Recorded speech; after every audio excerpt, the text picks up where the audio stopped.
Having an inclusive environment is really important to Amazon because we want the best builders of all backgrounds to want to come to Amazon to build, innovate, and create solutions and products for all of our customers. And we want them to stay at Amazon because they see long-term career opportunities. Amazon is a peculiar culture. We believe that every person is a leader, and we believe that innovation happens from every seat. And you need an inclusive environment where all voices can be heard and all ideas can be nurtured. Being an ally is really important because it means recognizing and acknowledging oppression and marginalization broadly. It allows every person to proactively stand in solidarity with anyone who experiences oppression, even if your own identity is being marginalized in a different way. See, as an able-bodied person, I can be an ally for people with disabilities. As a cisgender woman, I can be an ally for the transgender community. As an African American, I can be an ally for other people of color. Allyship helps ensure equity for all. Allies embrace that we are all human, we are all different, and we're all equal. By actively listening, speaking candidly, and treating others respectfully, allies allow every team member to feel valued. And when people feel like they're part of a team, they tackle challenging tasks with higher level reasoning and greater intelligence. In short, allies help ensure that our differences contribute to our success, not standing in the way of achieving our goals. And you can start being an ally today by being intentional in your actions. Make it clear, as a society, we will no longer stand for racism, sexism, or any form of discrimination. Believe that all people, regardless of race, gender identity, and sexual orientation, should be treated with dignity and respect. Be willing to listen and learn. In order to be an effective ally, it is necessary to understand the experiences of those you want to support and to believe them. The best way to reach that understanding is to be a good listener. Confront your own prejudices and bias, even when it is uncomfortable to do so. Hace tu investigación. No puede ser efectivo si no sabes cuáles son los problemas. Seek out marginalized voices and perspectives. Proactively seek out voices you aren't hearing from, especially from people who belong to marginalized communities. Be proactive about inclusion at work and in your daily life. If you are in any position of authority, you have an opportunity to be more inclusive of people from other backgrounds and communities. Take proactive measures to invite people of color, immigrants, disabled folks, and other marginalized people into your space. Anti-LGBT, sexist, and racist comments and jokes are harmful.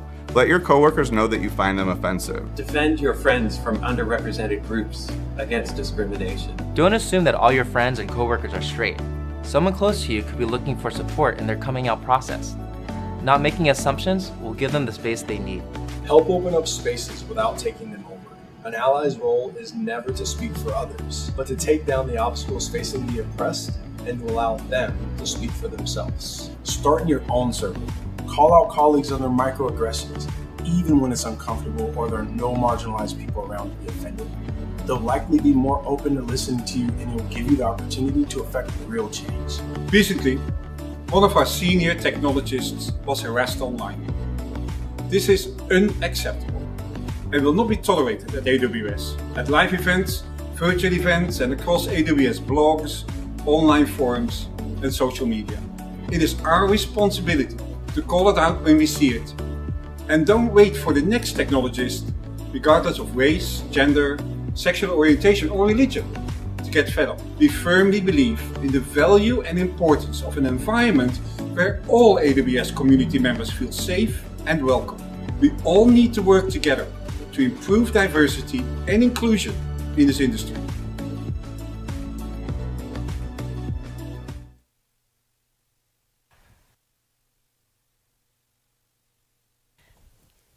Well, that was a powerful video.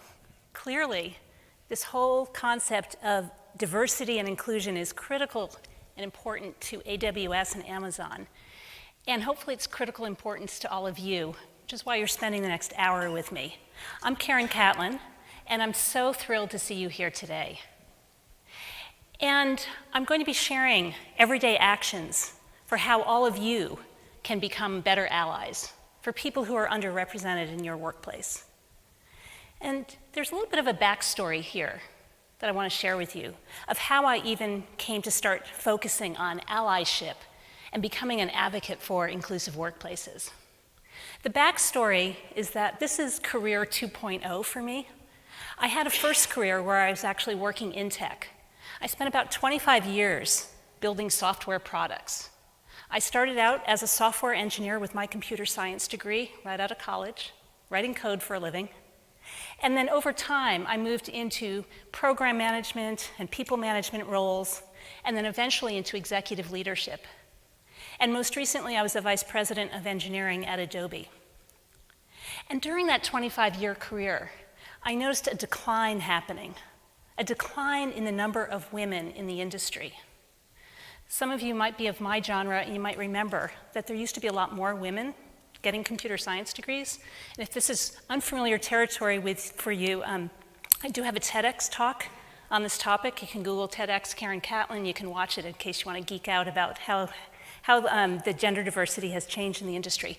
But it was declining. And so while I was still at Adobe, I started doing a lot of advocacy for women across the company. I started our women's resource group. I started a speaker series for women. I started networking opportunities. And I started mentoring a lot of women.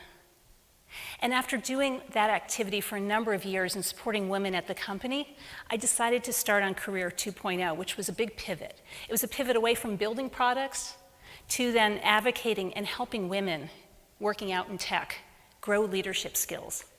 I became a leadership coach. And I love being a leadership coach. I've been doing this for about 7 years now. Absolutely love it.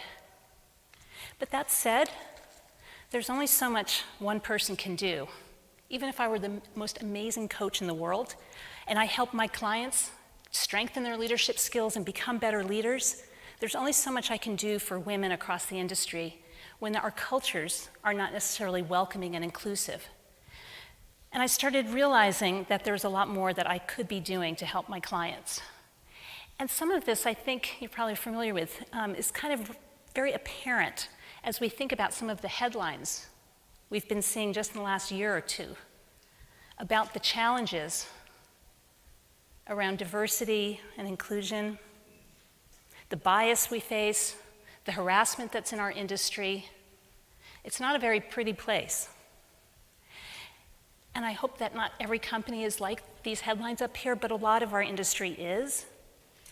So getting fed up with reading these headlines and all of this information online and media, and coupled that with the challenges I saw my clients, my coaching clients go through, I decided I needed to do something more to create an environment where people could be doing their best work, where we had truly inclusive workplaces, where people from all sorts of different backgrounds, women and men, people of different sexual orientations, people of different color, ethnicities, religions, abilities, ages, where people of all sorts could be coming together and just thriving, and like engagement scores would be through the roof, and there's tons of innovation happening, and it's just an amazing place to work. So about 4 years ago, I started a Twitter handle. I like to call it an initiative, but it really was just a Twitter handle, Better Allies. And actually, this is the first time I've ever said in public that this is me behind this Twitter handle. It's kind of an anonymous pseudonym online.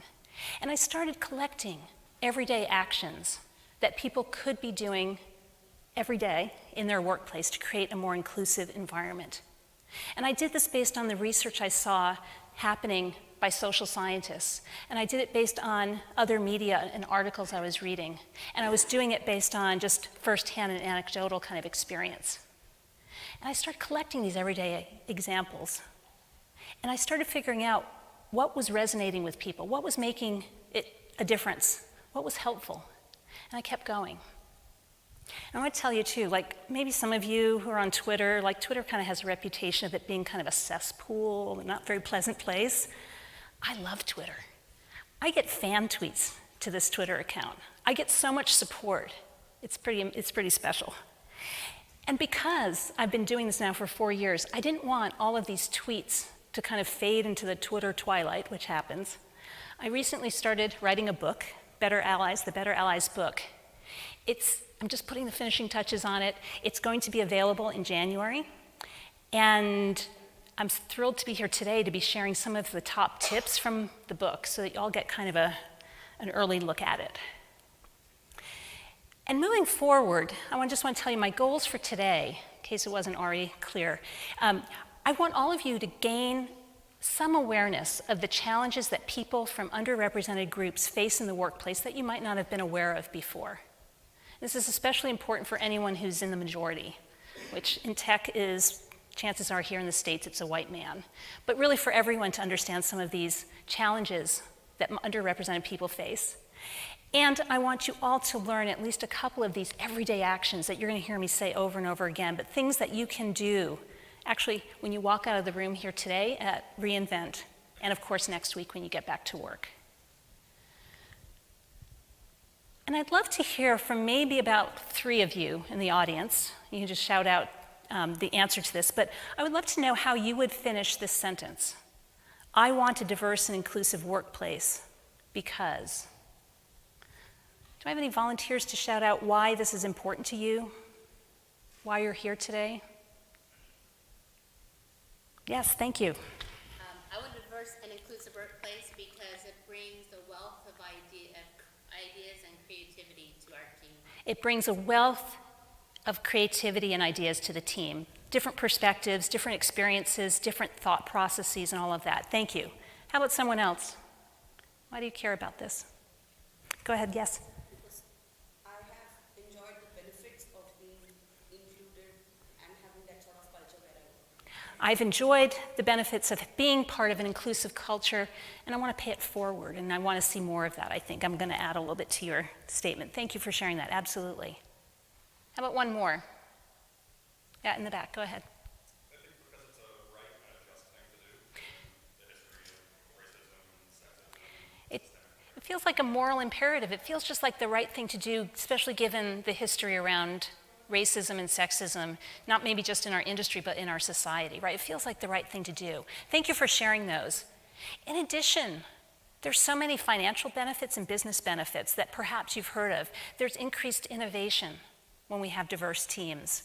There's increased profitability. There's better problem solving, okay? So there's so many business reasons, as well as it feeling like the right thing to do. We want to pay it forward and so forth. So many reasons. And today, hopefully you're all thinking, right, I want this diverse and inclusive workplace too, but what am I supposed to do? I'm not exactly like the head of diversity and inclusion at my company. I'm not the VP of people. What can I do? Well, there's things that each one of us can do.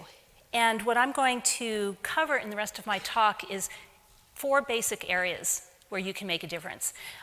I'm going to start off talking about our networks, our professional networks, and how we all tend to have networks that are just like us, whether that's the Blue Tie Club or something else.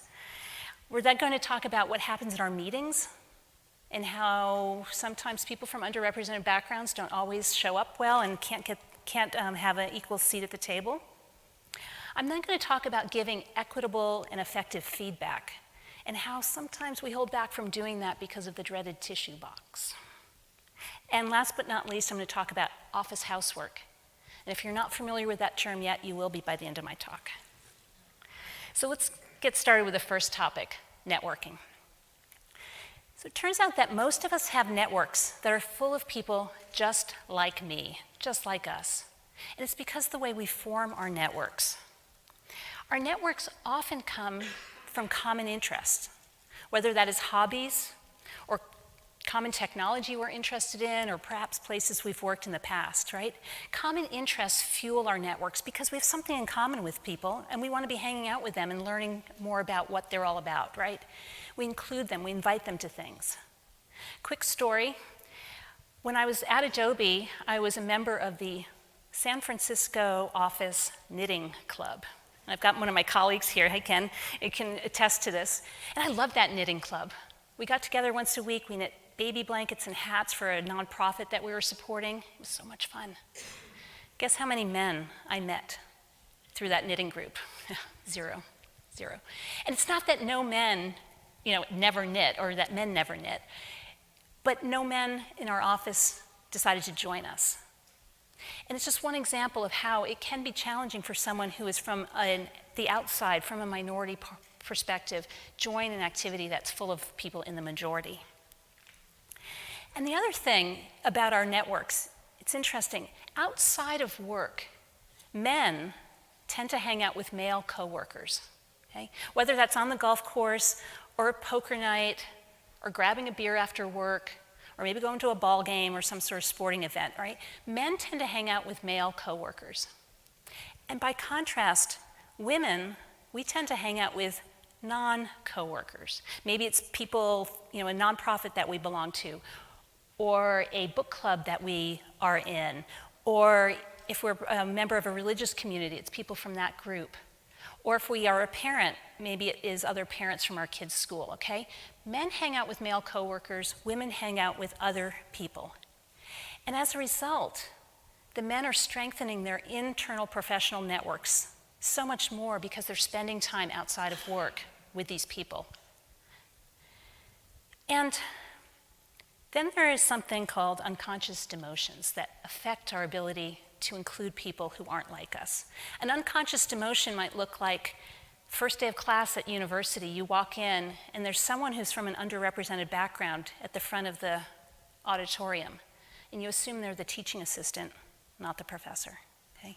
An unconscious demotion might look like a person of color, and I've heard this from so many people of color, at a person of color who's an engineer at a professional networking event, and somebody comes up to them and says, hey, we ran out of crackers on the cheese tray, can you refill it?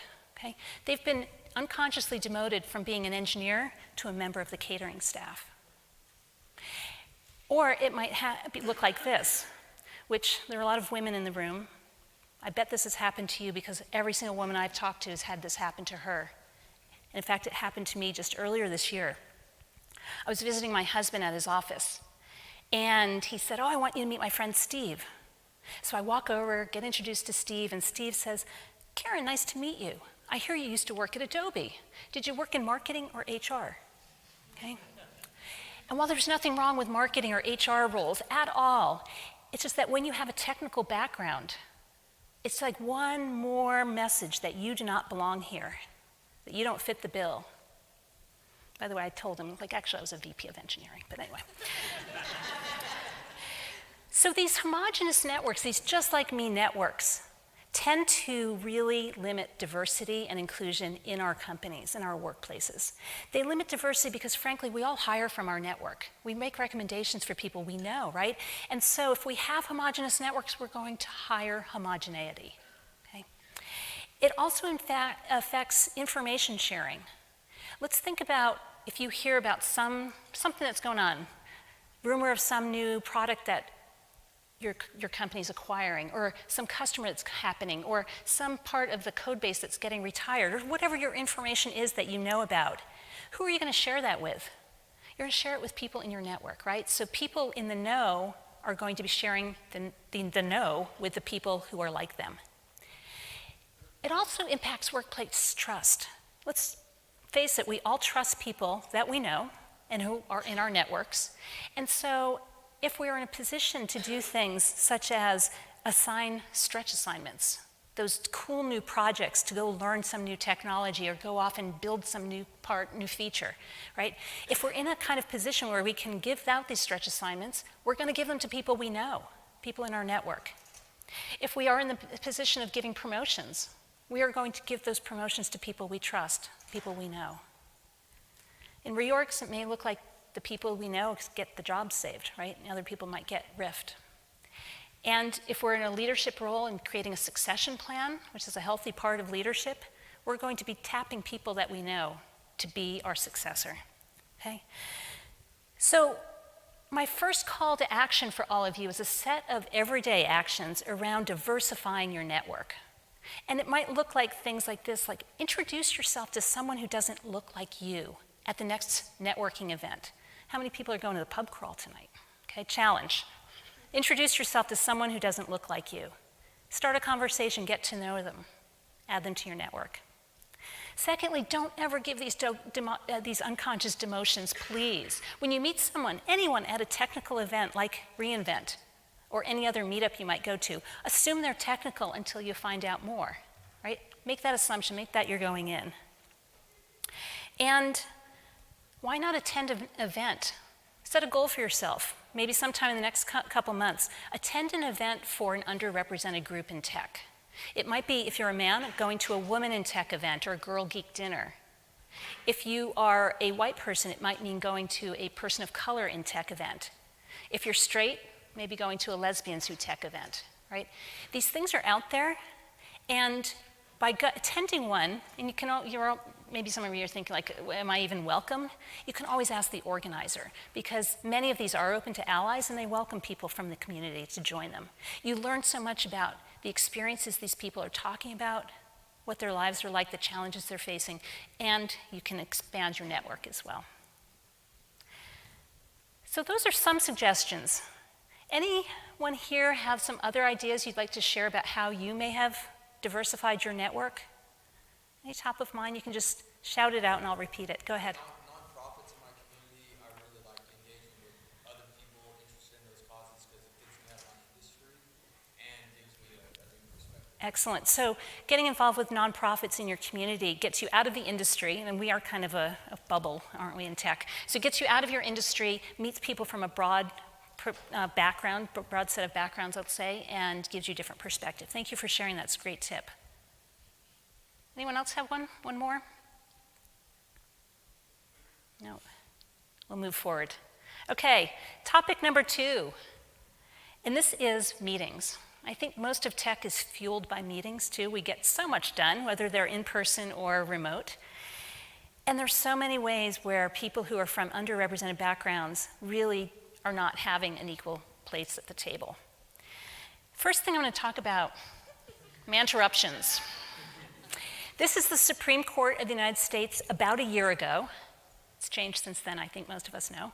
But about a year ago. And about a year ago, there was a researcher who studied 12 years of Supreme Court hearings, the transcripts from 12 years of their hearings, and found that the women on the Supreme Court, on average, these justices were interrupted 4 times more than their male colleagues.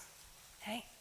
And they only did the interrupting themselves about 3% of the time. Okay? So even at the Supreme Court, with these highly educated, highly experienced, highly esteemed colleagues, the men were interrupting the women more than vice versa. And I think we're seeing this playing out in tech as well.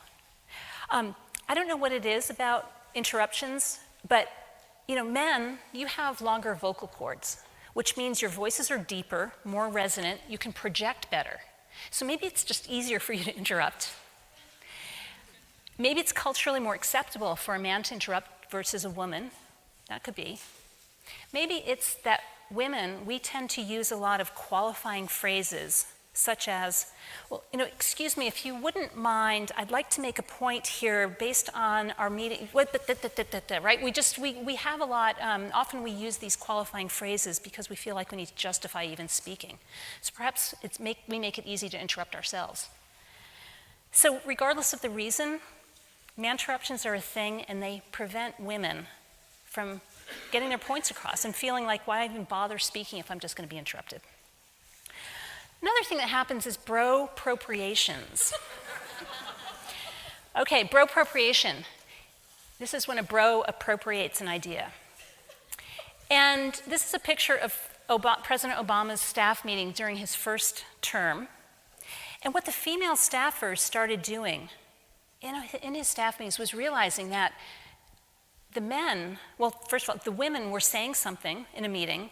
Maybe it wasn't that significant, it didn't really go anywhere, and then a man, one of the male staffers in the same meeting, said that same thing and got all the credit, okay? Ooh, I know. So what did they do? It just sort of started happening, according to the media I've read. They started amplifying each other's ideas. When one of the female staffers said something, another female staffer would immediately jump in and say, and build on that idea and give her credit. It might look like this, like, Hillary, I like the point you just made, and what if we did this, okay? So that they prevented the idea from falling short, or they prevented a man from appropriating the idea, okay? And these bropriations are also a thing in tech. In fact, I have a little experiment I'd like to run here. For the men in the audience, I want you to raise your hand if this has happened to you, where you've said something in a meeting, and then later on, and it didn't really go anywhere, it wasn't really picked up, didn't seem like that important, but later on in the same meeting, someone else said the same thing and got all the credit. Just men, would you raise your hand if this has happened to you? Couple. So I'm going to say that's roughly 10% of the men here, roughly. It's hard for me to count. So it happens, okay. Now women, how many of this has happened to you? Raise your hand. Yeah, a lot more hands just went up, and I'm not sure we have a lot more women in the room. So yeah, so we are seeing a difference just here in the room. Thank you for doing that. It's a thing. Another thing I want to share with you is that there is a survey called the Elephant in the Valley survey, run just after Ellen Pao lost her very famous lawsuit against Kleiner Perkins, gender discrimination lawsuit. And this Elephant in the Valley survey looked at and surveyed hundreds of women working in Silicon Valley with more than 10 years of experience. 88% of them reported that they had experienced a time when a question that should have come to them because they were the most experienced, qualified person in the room to answer it actually was asked of a man instead. I'm seeing a lot of heads shake up and down, yeah. These misdirected questions, another way this shows up, I was talking to a CEO of a startup who said that he goes down a lot of customer visits, and he always brings a sales engineer with him because he can't answer all the technical questions. Happens she's a woman, he's a man. And at every meeting, pretty much, someone will ask him a question about the API, and he just has to say, you have to ask Sue, she wrote the API, right? Every single time, okay? So this is another way that prevents women, and probably other people who don't fit the mold of what an engineer looks like, prevents us from showing up and really doing our best work in these meetings. And it's pretty frustrating. So my second set of calls to action for all of you, some everyday actions, is to do what you can to amplify and advocate for people in meetings. To do things like notice that interruptions are happening and stop them in their tracks. All it takes is a simple, hey, I'd like to hear Emma finish her thought. And secondly, cultivate a culture of credit. Saying things like, hey, I see you agree with that point Willie made earlier in the meeting, if it's one of those bro-appropriation moments. Or cultivating a culture of credit might look like this. Here's what I learned about AWS from Anna. I once had a boss, his name's Digby, and I started working for him soon after I joined Adobe, and I actually joined Adobe through an acquisition. And I remember sitting in a meeting once early on, working for Adobe, and it was an engineering leadership meeting, a lot of very important VPs and me, and I heard Digby say, well, let me tell you what I learned from Karen about the following.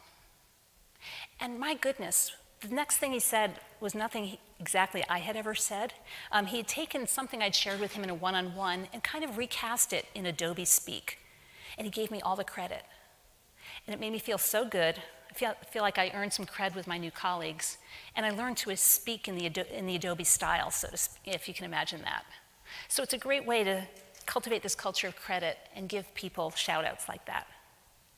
And then, of course, please pay attention to these misdirected questions and just redirect them back to the person who should be receiving them. May's the expert. Let's ask her, right? Anything else people would add to this list to amplify and advocate for meetings? How have you done this in your workplaces? Anything else? Yeah, please go ahead.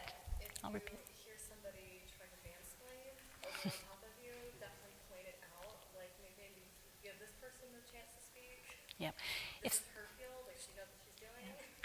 Yeah, so there are a lot of these fun little words that we've invented recently in the feminist and tech movement. So mansplaining is another one. And so if you hear someone mansplaining, which is basically trying to fill in the context or the definition or whatever it is about some topic when really the woman was really just fine talking about it herself, call it out. It can be kind of uncomfortable, but simply, you don't have to You don't have to point out, hey, you were mansplaining, which might put someone a little bit on edge and get defensive. But you can definitely say, hey, I think that Sally really knows her stuff. I want to hear how she would explain that. Yeah. How about another one? Yeah. I've actually also tried to amplify male colleagues who are introverted that often gets talked over because I feel that, one, they should be heard. Secondly, then they realize that they can be my ally as well. Love that. So amplify even men who are introverted and might be having trouble expressing their thoughts or being heard, and hope for the best that they will return the favor, which I love that. So that's all cultivating a culture of allyship. I love that. Thank you for sharing. One more. Go in and back.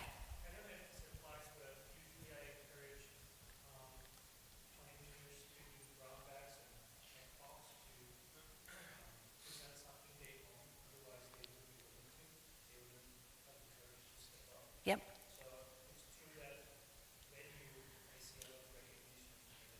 Love that. So encouraging engineers to give brown bags, chalk talks, to share something that they've learned. And otherwise they probably wouldn't bother. It's like, why, none of us, no, actually I love public speaking, but most of us don't. In fact, I think most people would rather be, this is a Jerry Seinfeld joke I'm about to say, most people would rather be in the coffin than giving the eulogy. That's how much we hate public speaking. But encouraging people to give those talks, to get the recognition, to get the visibility that then comes from having given a talk on a topic like that. Love that. Thank you. Thank you. All right, let's move on to our next topic, which is feedback. And specifically giving effective feedback, but also equitable feedback. Now, what's interesting is there's research from Stanford's Clayman Institute about how we give feedback differently to men and women. They studied thousands of written annual performance reviews from 3 large tech companies and a professional services company. And what they found was surprising even to the researchers. There were many ways that we differed in giving the feedback across the genders.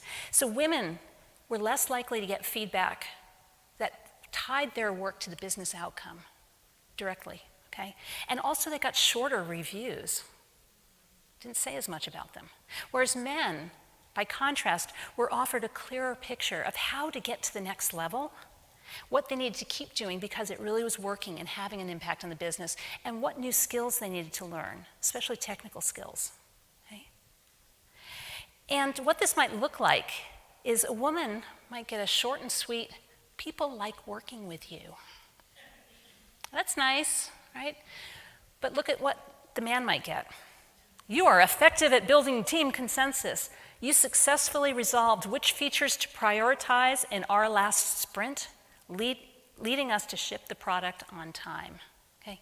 That's what impactful feedback looks like, tied to the business outcomes, what they need to keep doing because it's working and it's valued. They also found some other changes.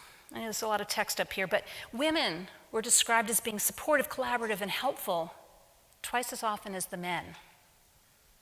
And, I don't quite get this, but they also got 76% of the references of being too aggressive. Okay, those, it's like doesn't compute. But anyway, this is what the data shows. And they got twice as many references to team accomplishments versus their individual accomplishments. Interesting, huh? By contrast, the men got reviews that included words like drive, transform, innovate, tackle, real power words, I feel, in tech, twice as often as women got them. They got 3 times the feedback tied to the business outcome. Here's what you're doing and how that impacts the success of our product, our initiative, our company. They got twice the number of references to their technical expertise, and they were more likely to be told where to grow technically. Okay? And without this kind of feedback, women are less likely to know how they're supposed to be growing their career and what steps to take, right? It's really not very equitable or fair. And then I want to ask all of you a question. I want you to raise your hand if you agree with this statement.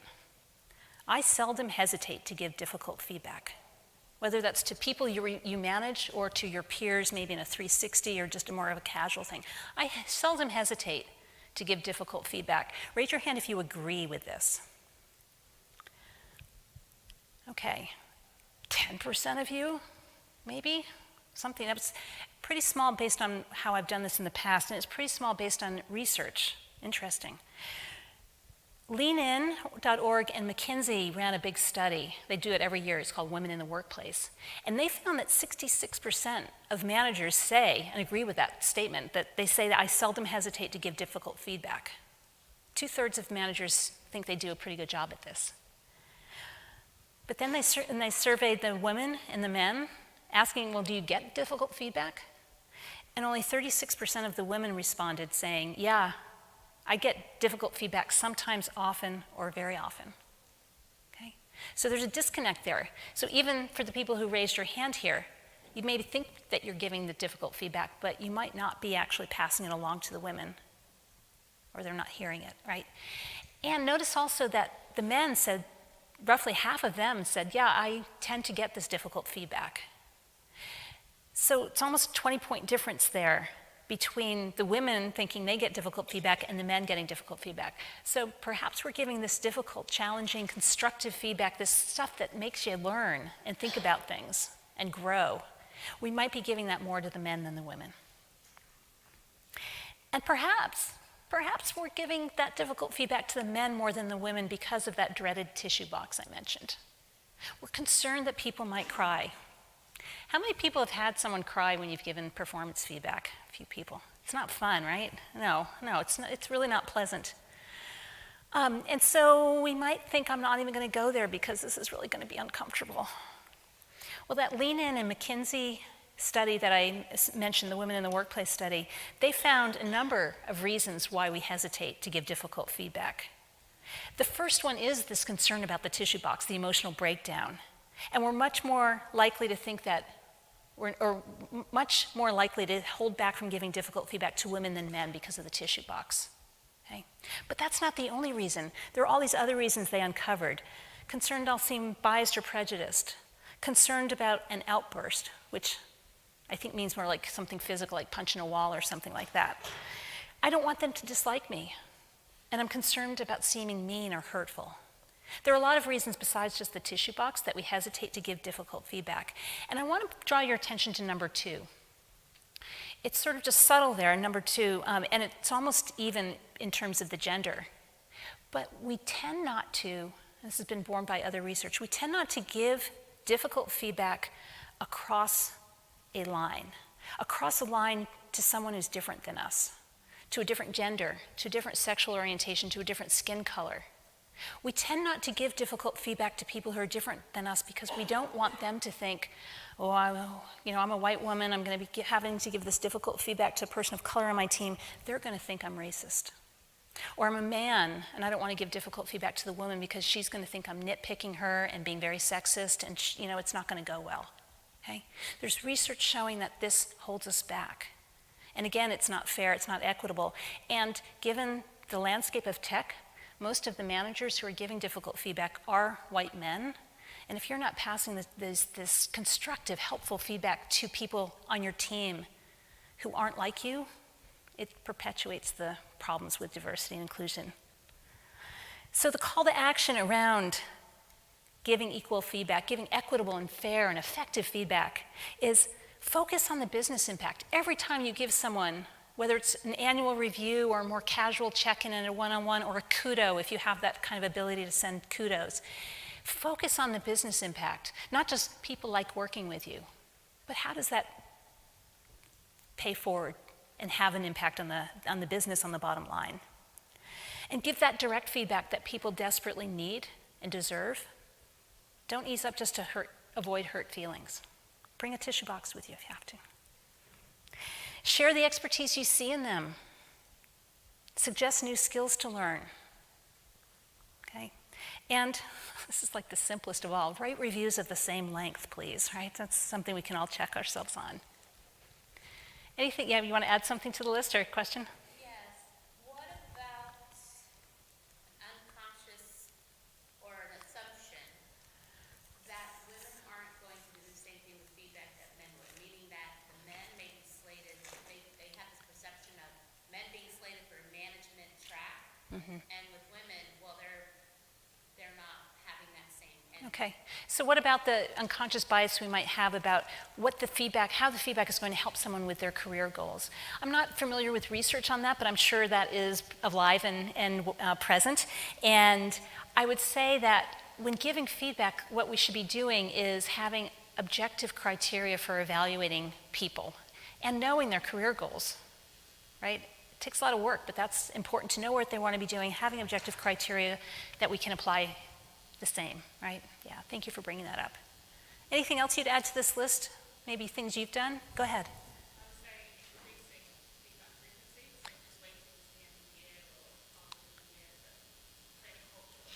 So increase the frequency. Don't just wait for a once-a-year check-in. I think a lot of companies are moving towards that.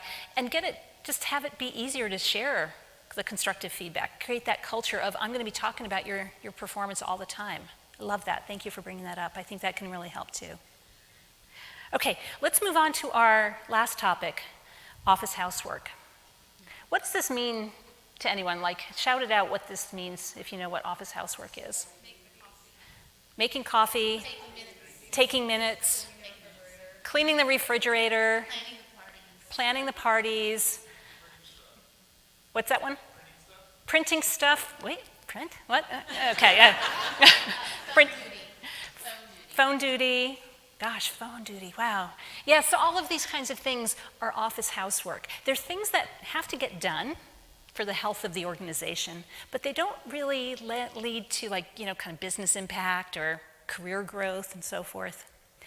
Quick story about this. I was at a client meeting about a little over a year ago, and I was in a meeting, and it was their Women in Tech Steering Committee. And it was all women around the table, and one male ally who was a part of the committee. And this group ahead of time had decided that they would have a rotation for taking minutes, as well as a rotation for being timekeeper for their meetings. And so the chairperson at the start of this meeting I'm telling you about looked through her notes and saw whose turn it was to take the minutes and do the timekeeping. And it turned out it was the male ally's turn. I'm going to call him Dave. I can't actually remember his name, but it probably was Dave. So she said, Dave, it's your turn to take the minutes. Well, Dave then said, I can't make this stuff up. Dave said, you know, I'm not really good at taking minutes. Someone else should do that. And I thought that was so unfair for him to assume that someone else, push them in a subservient role so he didn't have to do this office housework. And you know how you have these things happen during the course of the day, and then on your drive home, or maybe when you're falling asleep that night, you think of the perfect thing you wish you had said? Yeah. Well, for once, I thought of the perfect thing in that moment. And so I said to Dave, Dave, I want to tell you something. Practice makes perfect. And this is the perfect place to practice. There was no way I was going to let him kind of get out of that responsibility. So what's interesting is not just that one meeting, it's not just Dave, but in that Elephant in the Valley survey I mentioned before, almost half of the women reported that they'd been asked to do a lower level task that their male colleagues had not been asked to do. Okay? And on top of that, there's research showing that women of color are tasked with more of this office housework than their white colleagues. Now, I was teaching a workshop based on this material about a year ago, and one of the guys in the audience at that point just raised his hand. He's like, I have to ask a question. I'm like, okay. He's like, so what's the big deal? What if, I think there are people who really like these kind of tasks. What's the big deal? Why can't they just do it? I'm like, well, tell me more. He's like, well, there's Julie over, on our staff, and she's another engineer, and she always washes the mugs in the kitchen. I think it helps her handle her stress. She goes in there, she cleans up, it takes a break. She really likes it. I was like, huh. And so I said, hey, is Julie here? And Julie was there. She was like, yeah, I'm here. I said, Julie, do you enjoy washing the mugs? And she's like, no. I wash them because I get more stressed out seeing all the pile of dirty dishes than I just want to get it cleaned up because that stresses me out to see all of that. No, I don't want to wash the dishes. So even if someone happens to enjoy these tasks, it still can be a burden. And the tasks, I mean, we had a lot of great shout outs of what office housework might look like. A lot of it is administrative, especially if it's not your job. I used to be a program manager, like my friend Ken here, and program managers take notes. We run meetings. We do all of this kind of administrative work for the health of the team that we're supporting. So that's fine. That's not office housework if it's our job. It's when it's not our job that it becomes the office housework. So it's not just these administrative types of tasks, but also undervalued tasks. And I really want to raise your awareness about this. Undervalued tasks like training the interns for the 5th summer in a row, right? First time it's kind of cool. You learn how to mentor an intern, maybe build some management skills. But the 5th time, it's like this is not a career growth opportunity anymore, right? It might be writing the unit tests for your team. It may look like cleaning up the source code comments before shipping that code off to a partner or putting it into an open source repo, right? It may be joining a hiring committee for another department, okay? These things all have to happen, but they don't lead to career growth. And that's what's office housework. And unfortunately, women and women of color do more than their fair share. And this impact, when we do it, is it puts us in a subservient role to our peers. Oh, you're the one who can clean up the source code comments, great. And by the way, that takes away from doing more impactful work. When we're cleaning up those source code comments or whatever it is, we're not addressing the bug backlog that we have assigned to us, right? It interrupts our flow. I was talking to an engineer who loves babies.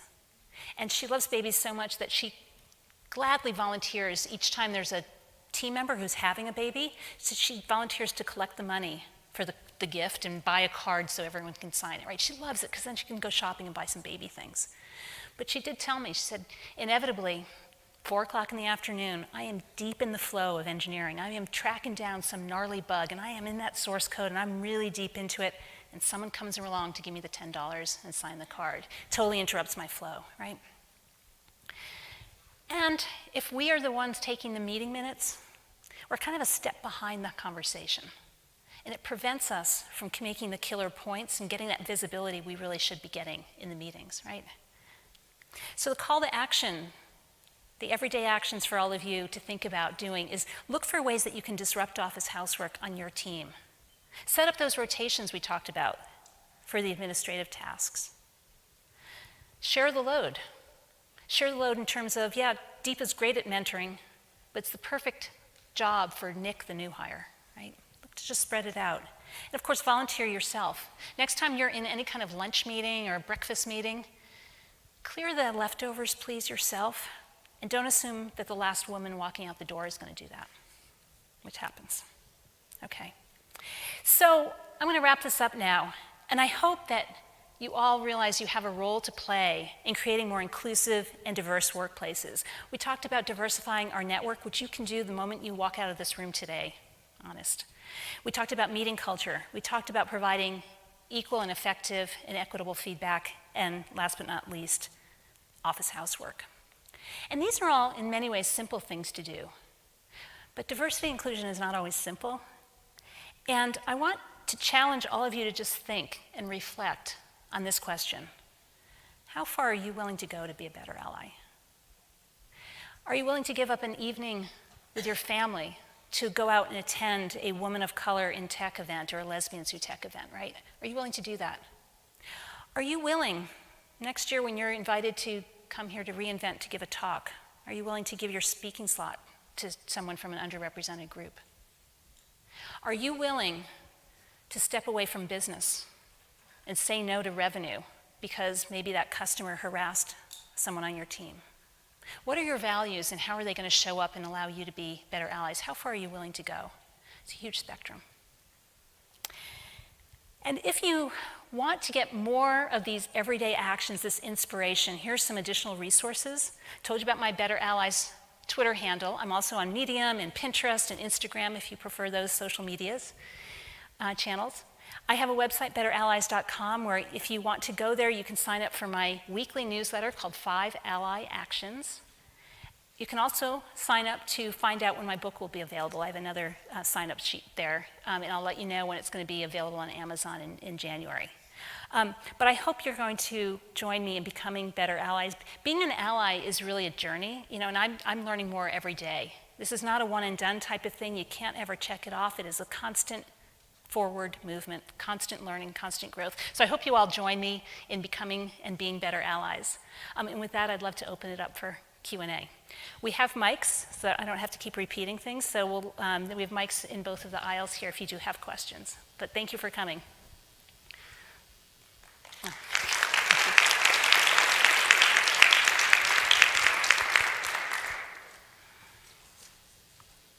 Thank you for bringing the brave first person. Yes, it's live. So, I'm with Girls in Tech. I'm one of the managing directors. Thank you. And it's all women board. I've been trying to get a man on board, but no success yet. But even among us, I'm one of the co-managing directors, so essentially I'm one of the leaders of the chapter. And I still feel like I have to watch what I say personally as well. And I don't know why. I guess it's the vibe that I get from the other women. So I'm trying to be better at that. But sometimes I get resistance to have these people do simple things. And it's weird because, you know, I'm a woman. And I'm the leader of the organization. It's just... So what's your question? So how do you deal with that to, I guess, make them feel comfortable and not make them feel intimidated to do this kind of work? Do I make sense?